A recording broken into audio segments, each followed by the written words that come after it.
कल ही हम लोग बात कर रहे थे शाम में।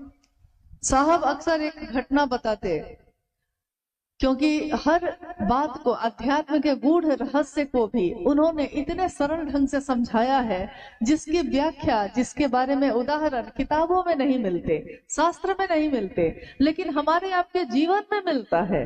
उन्होंने कहा कि गुरु की दया से अगर आप मंत्र जपते हैं नमः शिवाय का, गुरु की दया से जो जप करता है वो, जो मंत्र है वो, और मंत्र का जो देवता है वो अगर एक हो जाते हैं तो इस जीवन में जो कर्म फल हम भोगते हैं उसको भोगने की व्यवस्था का संहार गुरु कर देते हैं। कैसे? उन्होंने बड़े सरल तरीके से एक उदाहरण दिया। कहा कि एक व्यक्ति अपने घर में आता है और घर में वो मकई के दानों की पोटली लेकर आता है। आया है धूप में, थक गया, पोटली को उसने टांग दिया और नहाने चला गया। उसकी पत्नी दूसरी तरफ से आती है। उसने देखा कि पोटली में क्या है, खोल के देखा तो देखा कि मकई के दाने हैं। उसने समझा कि शायद भूजा बनाने के लिए लाए हैं। आग जलाई, कढ़ाई चलाया, कढ़ाई में मकई का दाना को रखा और उसको भूंज दिया। तब तक उसका पति बाहर आया। उसने कहा कि ये क्या किया, ये क्या किया? पत्नी ने कहा कि मुझको लगा आप भूजा बनाने के लिए लाए हैं। पति ने कहा कि अरे मैं तो खेतों में लगाने के लिए लाया था मकई का दाना, खेत में लगाता, तुम ये क्या कर दी? साहब ने पूछा कि बोलो अब वो मकई का दाना है या खत्म हो गया? तो हम लोगों ने कहा कि नहीं, मकई का दाना तो है, भून दिया गया है लेकिन दाना तो है। साहब ने कहा इसी तरह हमारा जो कर्मफल है जिसके कारण हम सुख या दुख भोगते हैं, गुरु अपनी दया से उसका संहार करते हैं। इसी तरह दग्ध कर देते हैं कि जैसे कर्मफल तो रहेगा लेकिन भोगना नहीं पड़ेगा। जैसे वो दाना तो है लेकिन अब उसमें पौधा नहीं हो सकेगा। उसी तरह 3 सूत्र का निरूपण उनके द्वारा हुआ है। हम सब तीनों सूत्रों का निर्वहन करते हैं। तीनों सूत्रों में जब शिव को गुरु बनाते हैं हम तो 3 सूत्रों की बात आती है। तीनों सूत्रों में पहला सूत्र है मन ही मन अपने गुरु शिव से दया की याचना करना। मन ही मन। क्यों मन ही मन? क्यों बोलकर नहीं? क्यों माइक लगा के नहीं? क्यों आवाज देकर नहीं? क्यों साहब ने कहा मन ही मन? इसका एक विज्ञान है। मन, इसकी गति इतनी तेज है, इतनी तेज है कि शरीर से कहीं आने या जाने में समय लगता है, लेकिन मन से जाने में आपने सोचा और वहां पहुंचे। वैसे ही साहब ने कहा किसी से ने सोचा, आपने सोचा कि यहाँ दुधी में हम बैठे हैं, अभी अभी मैंने सोचा कि रांची जाना है। मेरा मन रांची पहुंच गया लेकिन हमको पहुंचने में 8-9 घंटा लग जाएगा। शरीर को पहुंचने में 9 घंटा लगेगा, मन को पहुंचने में तो सोचा और पहुंचे। ठीक वैसे ही उसी मन में सोचा कि अमेरिका जाएंगे, सोचा और पहुंचे। विधि वही है, तरीका वही है, सोचा और पहुंचे, अमेरिका पहुंच गए। शरीर से जाने में बहुत कर्मकांड है, पासपोर्ट, वीजा, समय। शरीर से जाने में बहुत समय है लेकिन मन से जाने में एक क्षण भी नहीं लगता। सोचा और आप पहुंचे। मेरा बच्चा, आपका बच्चा कहीं बाहर रह के पढ़ता है, सोचा और उसके पास मन पहुंचा। ठीक उसी विधि से सोचा और महादेव के पास मन पहुंचा, क्योंकि मन ही कोई रिश्ता बनाता है। कोई अपना बनाएगा तो मन ही बनाएगा, दुश्मन भी मन ही बनाता है, दोस्त भी मन ही बनाता है, पति भी मन ही मानता है, पत्नी भी मन ही होती है। माँ के प्रति भाव अगर मन में ना हो तो हम उसके प्रति संवेदनशील नहीं होते, हम उसकी परवाह नहीं करते। पिता वृद्ध हो जाए, उनको सेवा की जरूरत है, लेकिन अगर पुत्र का भाव सो गया, उसके मन से पुत्र का भाव हट गया, तो मन से भाव हटता है लेकिन दिखता उसके परवाह में है, क्योंकि अब वो पिता की बात नहीं सुन रहा। तो लक्षण में तो दिख जाते हैं। तो पहला सूत्र दया मांगना, इसको उन्होंने कहा मन ही मन अपने गुरु शिव से ये कहिए कि हे शिव, आप मेरे गुरु हैं, मैं आपका शिष्य हूँ, मुझे शिष्य पर दया कर दीजिए। आप अगर पति हैं तो सामने पत्नी का भाव है, आप अगर भाई हैं तो सामने बहन का भाव है, आप अगर दोस्त हैं तो सामने दोस्त का भाव है, अगर आप दुश्मन हैं किसी के तो सामने दुश्मन का भाव है। यानी एक भाव की पूर्ति के लिए सामने दूसरा भाव जब आता है तो दोनों का एक रिश्ता बनता है। और रिश्ते को हम आपस में नहीं मिलाते, इतना हमको आता है, हम लोग सबको आता है। एक ही समय में पत्नी बुलाती है, सुन रहे हैं, उसी समय में बेटी बुलाती है, पिताजी सुन रहे हैं, उसी समय में पिताजी बुला रहे हैं, बेटा सुन रहे हो। एक ही समय में तीन तरह के भाव सत्ता आपको बुलाते हैं, पत्नी, पिता, बेटी। तीन सत्ता है, तीन संबंध है, एक ही समय में बुलाई आपको। लेकिन उस एक ही समय में आप तीनों को तीन तरह के भाव से उत्तर देते हैं। आप बेटी को पिता के भाव से उत्तर देते हैं, पिता को पुत्र के भाव से उत्तर देते हैं, पत्नी को पति के भाव से उत्तर देते हैं। ठीक वैसे ही जब हम पहले सूत्र में ये कहते हैं कि शिव मेरे गुरु हैं, मैं उनका शिष्य हूँ, हे शिव आप मेरे गुरु हैं, मैं आपका शिष्य हूँ, मुझे शिष्य पर दया कर दीजिए। तो यहाँ क्या है, सामने गुरु है और इधर शिष्य है।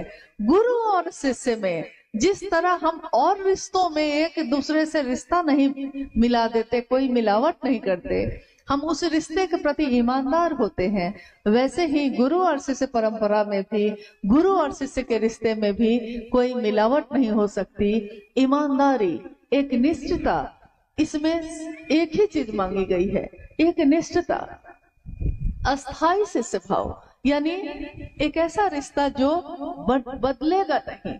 जमाने के बदले हैं रंग हजार, लेकिन आपके रंग नहीं बदले महादेव।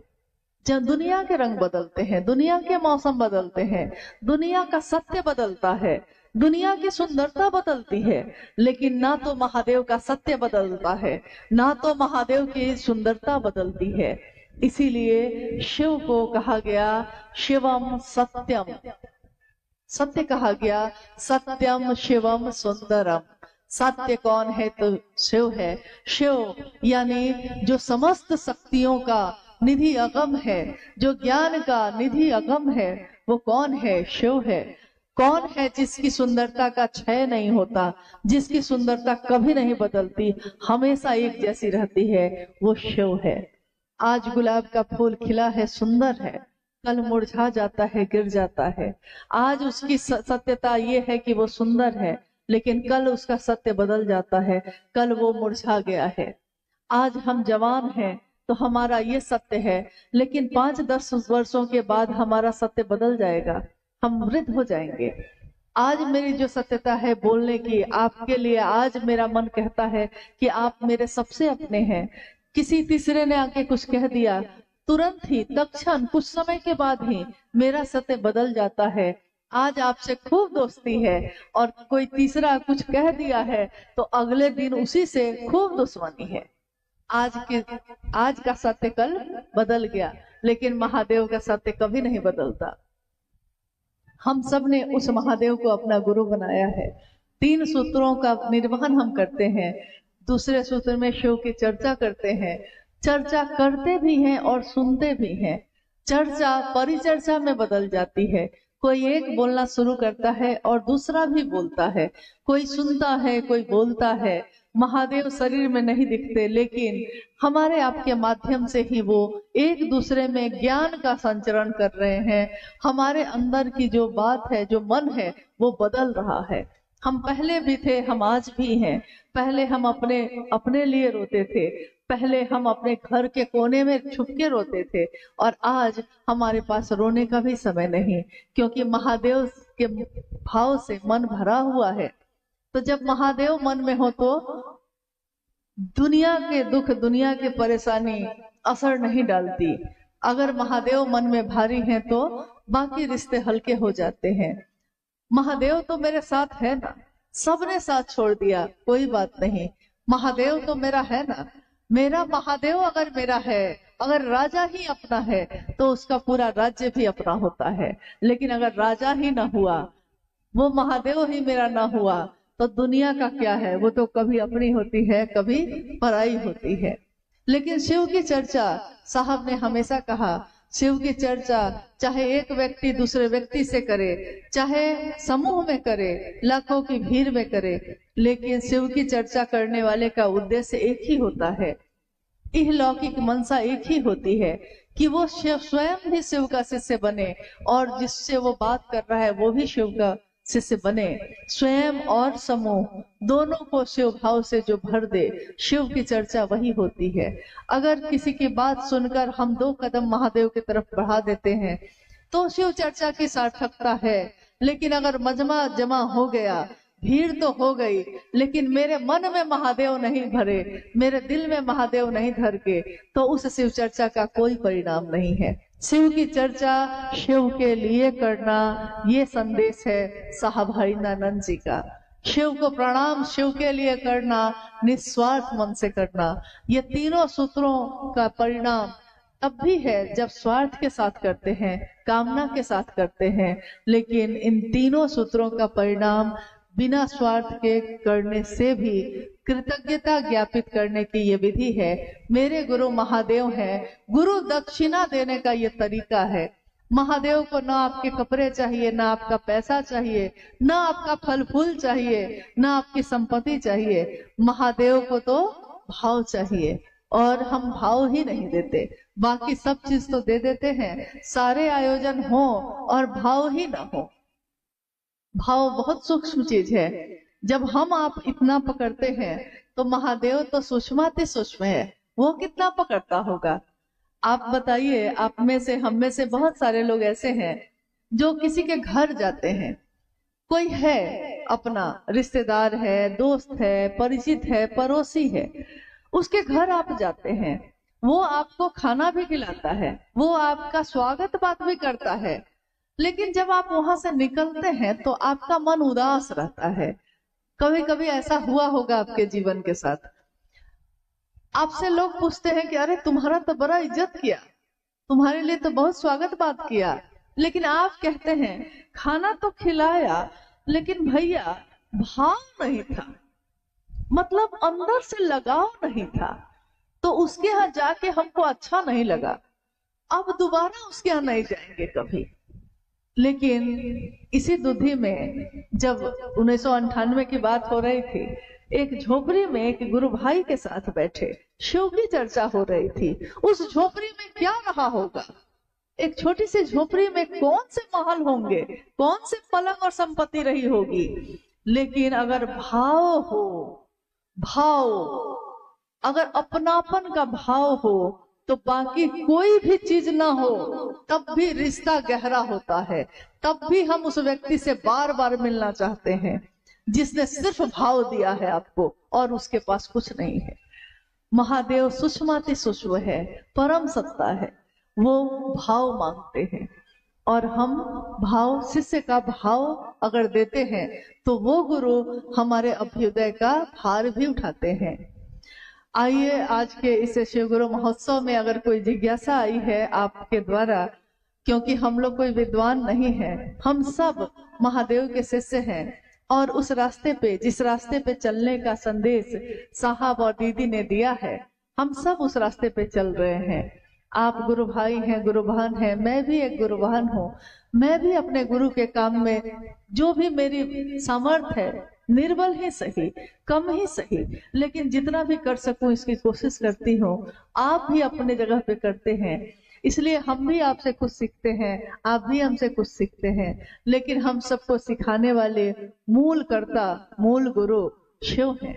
लेकिन हमारे आपके माध्यम से वो कुछ न कुछ कहवाते हैं, कुछ न कुछ सुनवाते हैं। आइए अगर कोई जिज्ञासा आई है तो हम लोग उस पर भी बात करते हैं।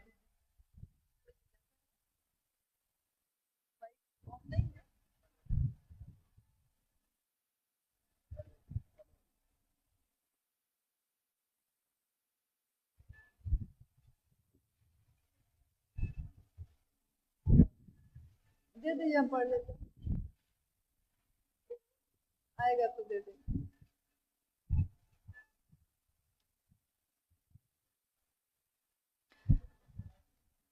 कुहुआ, कुहुआ नाम है, कुरुआ। कुरुआ से गुरु भाई सुरेंद्र जी की जिज्ञासा है कि अपनों की चिंता हमें सताती है लेकिन स्वयं की यात्रा विस्मृत हो जाती है। कौन हुआ आपका? नहीं। अपनों की चिंता हमें सताती है लेकिन स्वयं की यात्रा विस्मृत हो जाती है। हम में से सबके जीवन में ऐसा होता है। ये पंक्ति है साहब हरिज्ञानंद जी ने सन 1990 में एक छोटी सी किताब लिखी, शिष्यानुभूति, शिष्य की अनुभूति। शिष्य ने जो समझा है महादेव को, अपने गुरु को, उसको उन्होंने उस छोटी सी पुस्तक में लिखा और उसका नाम ही है शिष्यानुभूति।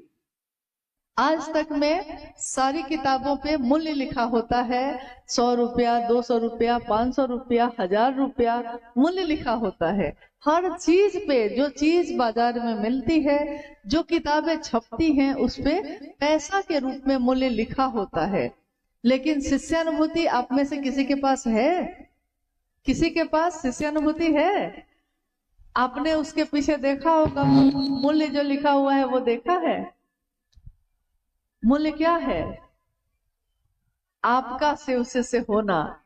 यह मूल्य आज तक किसी ने किसी से नहीं मांगा। साहब ने कहा कि अगर मैंने शिष्यानुभूति की कीमत 10 रुपया भी रखी रहती तो आज मैं अरबपति होता और मुझको महादेव का काम बढ़ाने के लिए किसी के मदद की जरूरत नहीं होती। पैसा से आदमी लाता, आदमी से प्रचार करवा लेता। लेकिन उन्होंने कहा कि मैंने अपने गुरु शिव को नहीं बेचा, क्योंकि दिल व्यापार नहीं करता है, दिल अपनापन देता है, दिमाग व्यापार करता है। ये रिश्ता दिल का है। हम अपनों के लिए जो पैसा लगाते हैं, हम उसके बारे में गणित नहीं बनाते। अपनों पे जो पैसे खर्च कर देते हैं उसको बैठ के नहीं जोड़ते, लेकिन अगर दूसरे पे किया है तो जोड़ते हैं। अपनों पे किया हुआ नहीं जोड़ते। बेटा 5000 का जूता मांग लेता है, खुशी खुशी खरीद के दे देते हैं, और कोई अगर 100 रुपए की चप्पल सड़क पे चलने वाला मांग लेता है तो सोचते हैं कि 50 रुपया में भी मिल जाता तो ठीक रहता, या नहीं देना रहता तो और ठीक रहता। यानी जो रिश्ते दिल के होते हैं उसमें व्यापार नहीं होता, और जो दिमाग का होता है उसमें अगर दिल लगाइएगा तो व्यापार नहीं हो पाएगा। इसलिए दिमाग वाले रिश्ते पे दिमाग लगता है और दिल वाले रिश्ते पे दिल लगता है। उसी से अनुभूति की ये पंक्ति है कि अपनों की चिंता हमें सताती है लेकिन अपनी यात्रा विस्मृत हो जाती है। अब देखिए, सुबह से रात तक हम में से हर व्यक्ति अपने घर में जब जगता है, अगर वो पत्नी है तो वो सुबह से इसी चिंता में है कि घर साफ करना है, निपना है, झाड़ू लगाना है, बर्तन धोना है, खाना बनाना है, वो खेत पे जाएंगे, वो दुकान पे जाएंगे, वो नौकरी पे जाएंगे, बच्चा स्कूल जाएगा। सुबह से रात तक पिताजी को खाना देना है, उनका कपड़ा धोना है। अगर वो पत्नी है घर में तो उसके काम में ये सारी चीजें हैं। सुबह से रात तक वो सबकी चिंता में है। अगर वो पति है, बेटा है घर का या पिता है घर का, यानी घर को देखने की जिम्मेदारी उस पे है। आंख खुलते सबसे पहले वो यही सोचने लगता है मन में कि क्या क्या काम हो गया और क्या क्या काम बाकी है। बच्चा का फीस देना है, पिताजी की दवा लानी है, माँ का चश्मा बनवाना है, पत्नी को ये चाहिए। मतलब अब सुबह में आंख खुली है और रात तक सोने से पहले तक उसके जीवन में यही चल रहा है, अपनों की चिंता, अपनों की चिंता। लेकिन अपनों की चिंता करते करते हम अपनी तरफ तो देखते ही नहीं है। मैं कौन हूं, कहां से आया, क्यों आया, मेरे इस जीवन का क्या कारण है, मेरे इस जीवन में क्या कोई रिश्ता ऐसा है जो जब मैंने जन्म लिया तब से लेकर मेरी मौत तक मेरे साथ रहेगा। कोई रिश्ता ऐसा जीवन में नहीं है जो आपके जन्म से लेकर आपकी मृत्यु तक आपके साथ होगा। कोई रिश्ता नहीं, कुछ रिश्ते जन्म से शुरू होते हैं, आधी उम्र आते आते वो रिश्ते आपके जीवन से विदा हो जाते हैं। आधी उम्र से जो रिश्ते आते हैं उनके आधे जीवन जाते जाते आप विदा हो जाते हैं। यानी अपनों की चिंता तो हमें सताती है, हम सबकी परवाह करते हैं, सबके बारे में सोचते हैं, लेकिन मेरे जीवन का क्या उद्देश्य है, हम इंसान बनकर क्यों आए, क्या आखिर इसका उद्देश्य है, इसके बारे में हम कभी नहीं सोचते। इसी को साहब ने लिखा है कि अपनों की चिंता तो सताती है लेकिन अपनी यात्रा विस्मृत हो जाती है। यानी हम भूल जाते हैं मतलब हमको याद ही नहीं है कि हमारी भी कोई यात्रा है। हर व्यक्ति दूसरों की चिंता में है लेकिन अपनी चिंता में नहीं है। यहाँ तक कि आप देखिएगा कि गुरु कार्य में भी हम लोग जब निकलते हैं तो हर गुरु भाई गुरु बहन दूसरे की समीक्षा में लगा है कि वो अच्छा काम करता है कि नहीं, वो गुरु की बात सही से करता है कि नहीं, लेकिन कोई अपने बारे में नहीं बोलेगा, कोई खुद से दुखी नहीं मिलेगा, दूसरों से दुखी मिलेगा। अरे कभी हम भी तो कुछ गलत करते होंगे, हमको खुद से भी तो दुखी होना चाहिए, कभी खुद से भी आनंदित होना चाहिए, लेकिन अपनों की चिंता में अपनी यात्रा विस्मृत हो जाती है। साहब कहते हैं कि अपनी यात्रा याद रखिए, इस जगत में रहिए जरूर लेकिन जगत के होके मत रह जाइए, क्योंकि रहना नहीं देश वीराना है। जाना तो तय है, जाना ही पड़ता है, यहाँ कोई नहीं रुक सकता, तय है कि जाना ही पड़ेगा। जिन रिश्तों के लिए हम अपना सर्वस्व दे देते हैं, जिस दिन मेरी मौत होगी, मेरा शरीर रखा होगा और सारे लोग मेरी चीजों को लेने में लगे होंगे। यही है सत्यता जीवन की, यही सच्चाई है। कितनी भी चीजें हम इकट्ठी कर लें, कितना चाहिए एक इंसान को, कितना चाहिए। देखिए चिव की रचना में हर रचना उतना ही इकट्ठा करती है जितने में उसका जीवन चले। आपने देखा होगा चिड़िया अपना पेट भरती है और उतना ही दाना इकट्ठा करती है जिसमें उसके बच्चों का पेट भी भर जाए। वो प्रतिदिन इस काम को करती है। नहीं, हर जीव, हर रचना, लेकिन इंसान एक ऐसी रचना है जो है तो सबसे सुंदर, भगवान की सबसे सुंदर रचना है, लेकिन इकट्ठा करने की बीमारी हम ही को आपको सबसे ज्यादा है। ज्यादा से ज्यादा कर ले, एक घर है तो 2 घर बन जाए, जबकि रहेंगे एक ही रूम में, एक ही घर में, एक ही बिस्तर पे सोएंगे, कपड़ा एक बार में एक ही पहनेंगे, अरबों की भी संपत्ति हो जाएगी तो भोजन में तो रोटी चावल ही ना खाइएगा। पैसा हो, सोना चांदी हो और रोटी ना हो तब क्या जीवन है वो, रोटी ही ना खाइएगा। साहब ने यही कहा कि अरे रहना नहीं है भाई, देश वीराना है। यहाँ तक कि साहब जब कभी गए कहीं तो उन्होंने कहा कि मैं आया हूँ आपके यहाँ, रांची से आया, 2 दिन की यात्रा है तो 2 कपड़े लेके आया, क्योंकि 2 दिन की ही यात्रा है। मेरे पास घर में कपड़े बहुत हैं, लेकिन मैं सारे कपड़े उठा के नहीं लाया, मैं अपना टीवी नहीं लाया, मैं अपनी अलमारी नहीं लाया, मैं अपना बैंक का खाता नहीं लाया। मुझको इतना पता है कि 2 दिन की यात्रा है तो 2 जोड़ी कपड़े लेकर आया हूँ कि काम चल जाएगा। लेकिन इस देश में, इस धरती पे कितने दिन रहना है हमको, आपको, इसके बारे में भी कभी सोचिए, इसके बारे में कभी सोचा है? क्योंकि कोई रिश्ता ऐसा नहीं है जिसको आप सब कुछ दे दीजिए तब भी वो आपसे खुश हो जाएगा, ऐसा नहीं होगा।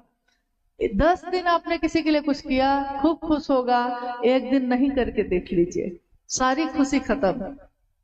इसलिए अपनों की चिंता तो करिए लेकिन अपनी भी करिए, अपनी यात्रा की तलाश भी करिए।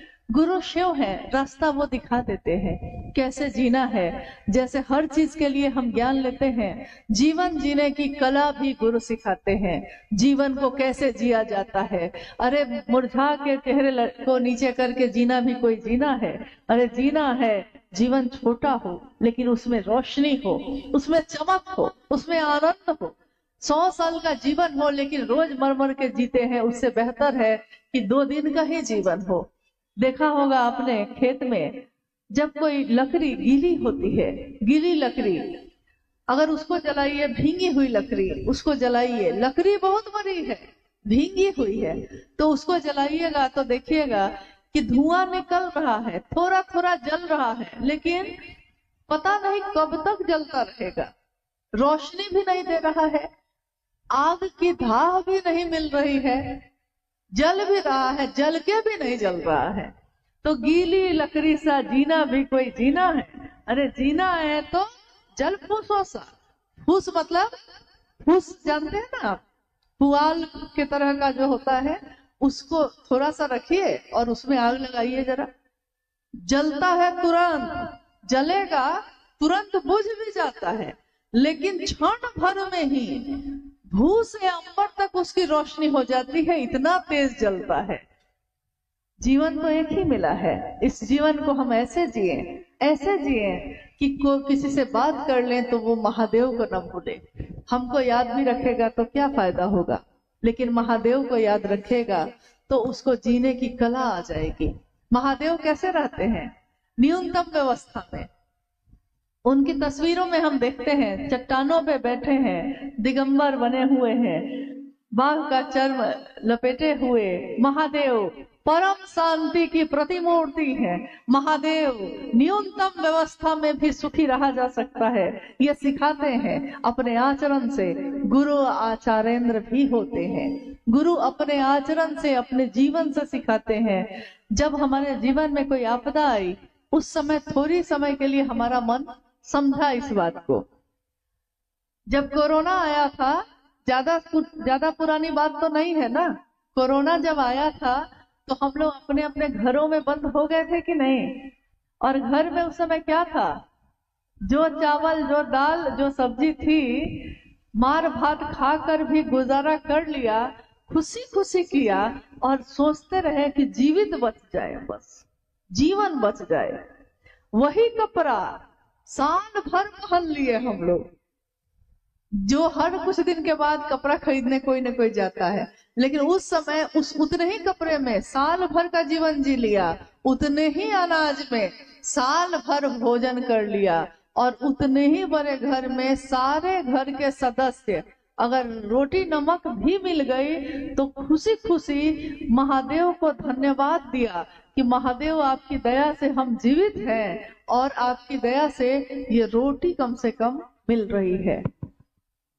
देखिए, जब मौत की तलवार टंगी हो सामने और जीवन की रक्षा का प्रश्न आता है, तो उस समय महादेव की दया के सिवा और कुछ भी याद नहीं आता और कोई दूसरी चीजें काम नहीं आती।